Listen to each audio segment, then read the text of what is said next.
Bring in Democratic Congresswoman Katie Porter of California, who just announced her bid for the United States Senate in that state. We'll get to that in just a moment, Congresswoman. But first, an update from your district. It appears there's really no part of your state untouched by this weather.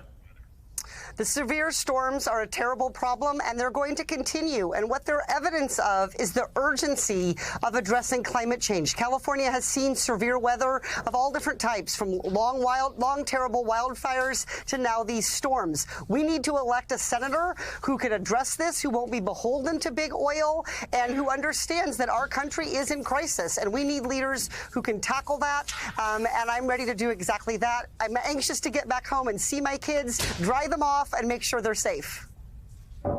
So, Congressman Porter, I'm curious. I'm looking at your campaign material, and you talk about that California really needs a warrior in Washington. What would make you different than the warriors right now in the Senate representing California?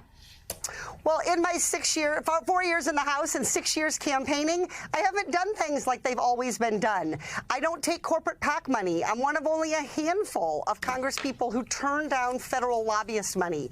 And I'm willing to use whatever tools I have to try to engage the American public. So you've seen me in hearings, how committed I am to oversight. There are warriors in the Senate, and our Senator Dianne Feinstein is one of those people. And I am honored to be following in the footsteps of such a trailblazer, someone who has made so many opportunities for women in politics in California. Well, she hasn't announced, though, that she's retiring yet, has she? She has not yet announced. She said she'll make a decision when she's ready, and that's exactly what she should do. She should take her time to make her decision, and she said that it's what all of us should do. Yeah, but I've made my decision, and I'm ready. Right. Have you spoken to her? Did you speak to her before you made the announcement that you were going to be running against her? Before I announced, I reached out to the senator. I was not able to connect, but I'm looking forward to hopefully getting a chance to have her call back and to sit down with her. She has so much to teach all of us, and there's so much about her willingness to fight for the ban on assault weapons, her ability to help expose torture at Guantanamo. She is an amazing leader, and I'm looking forward to continuing to learn from her and to serve with her representing California in the Congress. There was first open speculation and then reporting on the fact that she may no longer be up to serving because of her age and some challenges that she's facing. Is that one of the reasons why you decided to run? Do you think Dianne Feinstein is not up to serving the people of California anymore?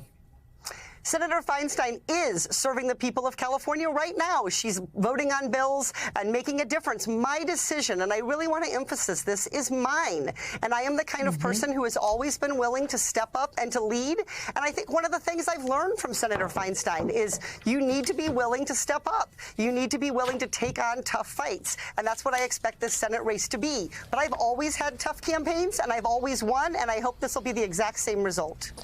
Congresswoman Porter, good morning. Jonathan Lemire. You obviously have your eyes on the Senate, but currently still in the House. So I want to get your sense of your perception of the early days of this new Congress, Republicans in charge, a fellow Californian, Kevin McCarthy, as House Speaker with chaotic vote, and now a new rules package. What is your estimation as the ability to get things done across the aisle, particularly with some huge fights looming, including over government funding and the debt ceiling?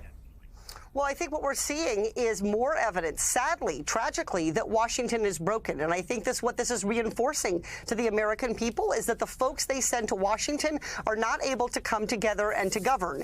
And so, I think that what we've seen from Republicans so far is they're pushing bills that have no chance of passing in the Senate, that are really performative, and they're putting our entire economy at risk. And we already have too much of our economy at risk because Washington is beholden to special interests. I will never be, and I will fight to make sure we have an economy that works for everyone. That means being responsible about things like the debt ceiling. Congresswoman, just going back to the campaign for a moment, because we just got some news into us this morning at NBC News that Senator Elizabeth Warren already has endorsed you in the Senate race. I understand she was your old law school professor as well.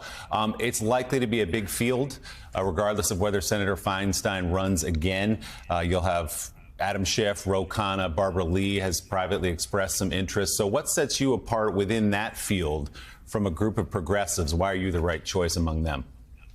Well, I think it's my willingness to fight corruption. I helped lead the ban on stock trading. I don't take corporate PAC money and never have.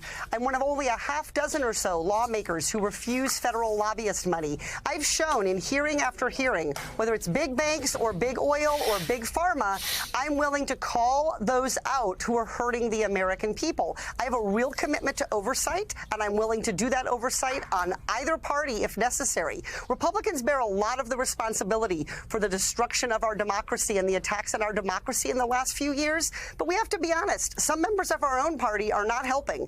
And I think I would really stand out for my record in doing that. I'm also from a swing district. I represent Orange County. I've helped win over voters there, win over Republicans and independents. And I think I'd bring that energy to campaigning across California and ultimately across the country to help us make sure that Democrats win majorities in the House and the Senate this cycle and for years to come. And only 22 months till Election Day. A long road ahead. Democratic Congresswoman Katie Porter of California, thanks for your time this morning. We appreciate it. Thank you.